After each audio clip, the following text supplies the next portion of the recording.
Dumelang, ke nna Tebello Makotiwa Hamotshwane. I'm an attorney by profession and I'm the founder of Sister in Law. The Law Society has put together an amazing initiative called National Wills Week, which kicks off from Monday the 16th of September to Friday the 20th of September 2019. What this initiative does is basically encourages the members of the public to invest in having their wills drafted for free by participating attorneys. Now, the advantage of having your will drafted by an attorney is, for obvious reasons, it will be in line with the Wills Act and there are less chances of it being invalid. If you die with an invalid will or die without a will, you are said to have died intestate. Now, dying intestate causes many problems for families because members of the family who think they deserve to inherit are most likely to come out of the woodworks claiming a portion of your estate. You will obviously have no control over this because you will be dead and you didn't put any measures in place while you were alive. The importance of a will cannot be underestimated as this gives you freedom of testation. What this essentially means is that you are able to elect whoever you want to benefit from your estate. A will is a legal document which gives direction as to what should happen to your assets in the event of your passing away.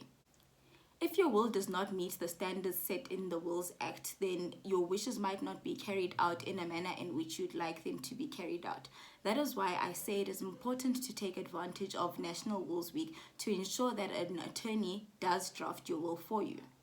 Having a will in place gives you the sole discretion of deciding who can inherit what in your estate. You could have cash assets, you could have a house, you could have a car. Whatever assets that you own, you can elect which member of your family gets to inherit.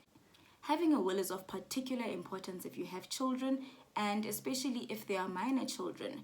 You might want to start having honest conversations with the people who you trust to take care of your children in your absence, and you just want to let them know that listen, so and so, I have put you in my will as a legal guardian.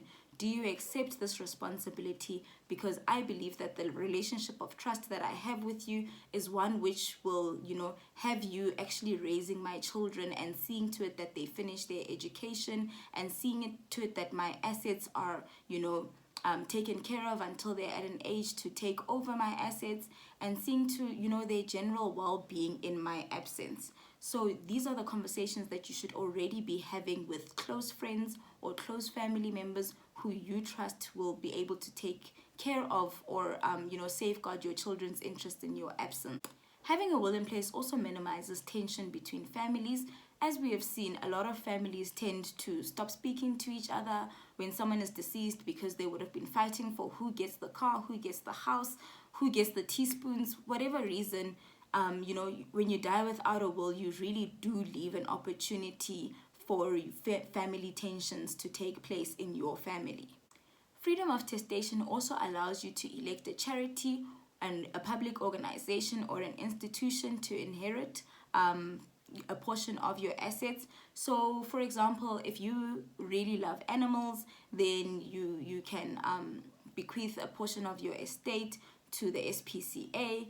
Or if you have a particular interest in science and research, then you can, bequeath a portion of your estate to whatever institution does science and research stuff. I think it's the CSIR, if I am correct. I hope so.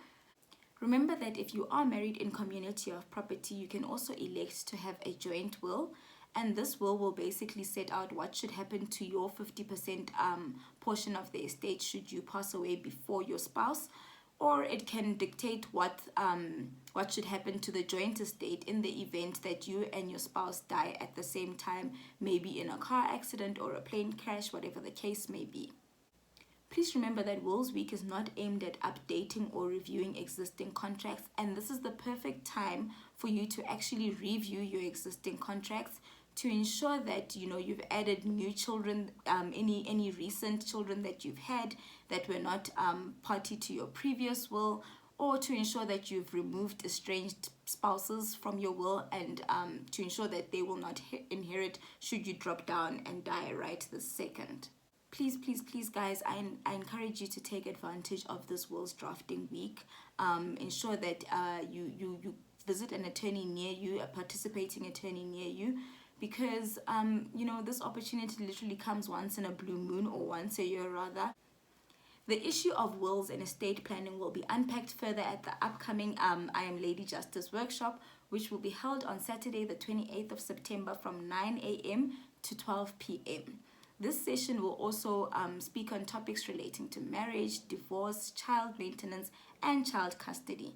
A ticket is 200 Rand and can be purchased on Quicket. I'll put the link in the description box below.